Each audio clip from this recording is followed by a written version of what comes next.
பாருங்கள் 3 கிலோவுக்கு நம்ம வந்து சிக்கன் பிரியாணி எப்படி செய்யுதுன்னு பார்க்கலாம். அதுக்கு ஒரு 600 ml வந்து கோல்டு வினர் எண்ணெய் ஊற்றிக்கலாம்.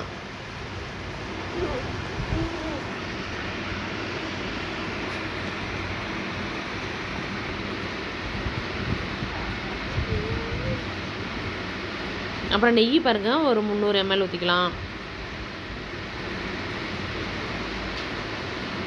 எண்ணெய் நெய் ரெண்டும் காஞ்சதுக்கப்புறம் அரிஞ்சு வச்ச பெரிய வெங்காயம் சேர்த்துடலாம். 1 கிலோவுக்கு நம்ம வந்து 400 கிராம்னு சொல்லிவிட்டு அரிஞ்சு வச்சுருக்கிறேன்.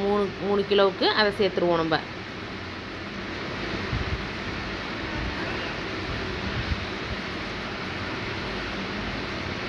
வெங்காயம் நல்லா வதக்கிடுவோம்.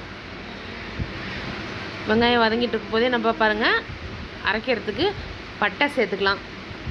பாருங்கள் 3 கிலோவுக்கு இந்த அளவுக்கு பட்டை போடணும். ஏலக்காய்,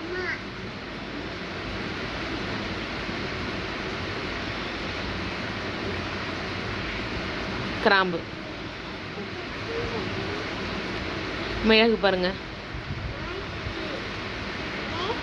ஜீரகம்,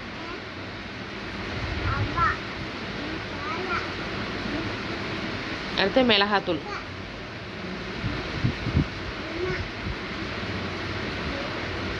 ஒரு 3 ஸ்பூன் அளவுக்கு போட்டிருக்கிறேன் நான். காரம் வேணுங்கிறவங்க நான் சேர்த்துக்கலாம். அப்புறம் பாருங்கள் கொஞ்சமாக தண்ணி ஊற்றி நம்ம நைஸ் பேஸ்ட்டாக அரைச்சிக்கலாம். நல்லா நைஸாக அரைச்சிடுவோம். பாருங்கள் வெங்காயம் நல்லா வதங்கிடுச்சு. பச்சை மிளகாய் சேர்த்துருவோம். எவ்வளோ காரம் தேவையோ அந்த அளவுக்கு நம்ம சேர்த்துக்கலாம். வேணுங்கிறவங்க சேர்த்துக்கலாம். அவங்க இன்னும் கம்மியாக வேணும்னா குறைச்சும் போட்டுக்கலாம். அடுத்து இஞ்சி பூண்டு பேஸ்ட்டு சேர்த்துருவோம்.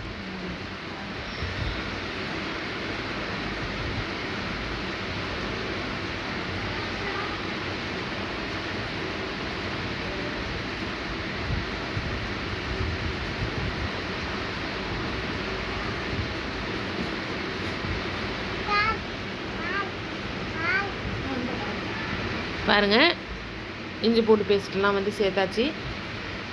நல்லா பெரிய ஸ்பூனில் ஒரு 6 ஸ்பூன் அளவு சேர்த்துருக்குறேன்.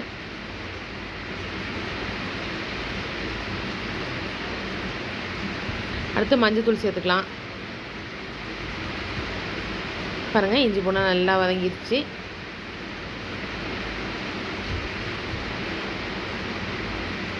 அடுத்து பாருங்கள் கழுவிட்டு நல்லா கீறி விட்டு வச்சுருக்கிற சிக்கன் லெக் பீஸை சேர்த்துருவோம். நல்லா இஞ்சி பூண்டில் வந்து அதை அப்படியே பரட்டி விடுவோம் கொஞ்சம் நேரம்.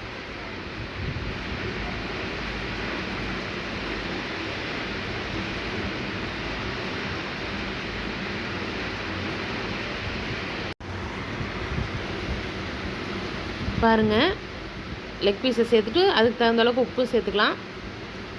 இப்போ நல்லா இஞ்சி பூண்டிலே பரட்டி விடுவோம். அப்புறம் பாருங்கள் நம்ம அரைச்சி வச்ச பேஸ்ட்டையும் சேர்த்துருவோம். பட்டை, கிராம்பு, ஏலக்காய், மிளகாத்தூள் எல்லாம் போட்டு நம்ம அரைச்சோம்ல அந்த பேஸ்ட்டையும் சேர்த்தாச்சு. இந்த மாதிரி அரைச்சி போட்டால் நமக்கு வாயிலையும் பிள்ளைங்களுக்கு வராது.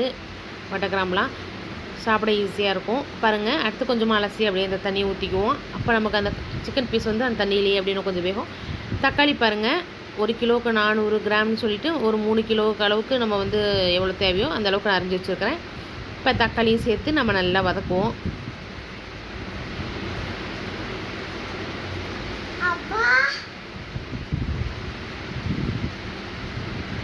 பாருங்கள் புதினா,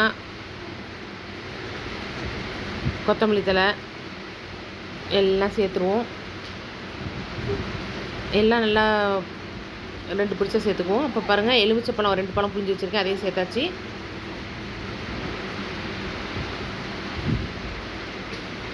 பாருங்கள் நல்லா சிக்கன்லாம் வெந்துருச்சு. இப்போ நம்ம ஒரு பிளேட்டில் எடுத்து வச்சுக்குவோம்.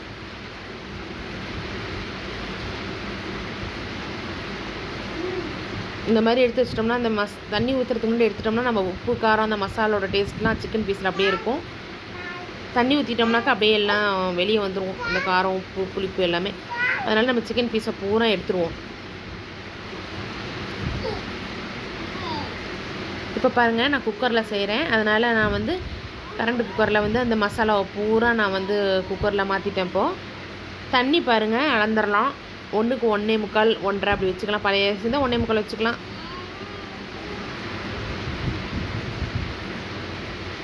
பாருங்கள் தண்ணி அளந்து ஊற்றியாச்சு.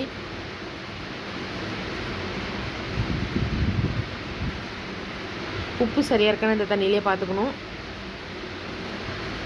பாருங்கள் குக்கரை மூடியாச்சு. தண்ணி பாருங்கள் கொதிக்க ஆரம்பிச்சிருச்சு. இப்போ நம்ம வந்து கழுவி வச்சுருக்க அரிசியை சேர்த்துருவோம். நல்லா அரை மணி நேரம் அரிசி ஊற வச்சிடணும். நம்ம கழுவிட்டு பாருங்கள் சேர்த்தாச்சு.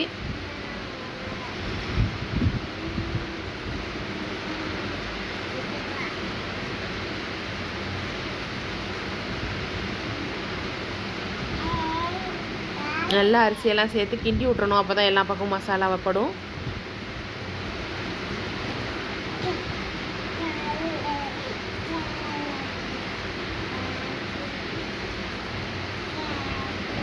இப்போ பாருங்கள் மூடி போட்டுடலாம். இடையில நம்ம 2-3 தடவை கிண்டி விடணும். அப்போ தான் மசாலா எல்லா பக்கமும் வரும். இல்லைன்னா ஒரே பக்கம் உட்காந்துரும். பாருங்கள் நல்லா தண்ணிலாம் இஞ்சிருச்சு. இப்போ நம்ம தண்ணி இஞ்சி வாமுக்கு வரும். அப்போ நம்ம வந்து சிக்கன் பீஸ்லாம் மேலே வச்சுக்கலாம். ஏன்னா அதுலேயும் கொஞ்சம் ஈரப்பசம் இருக்கும். அதெல்லாம் இப்போ பாருங்கள் அப்படியே இழுத்துரும்.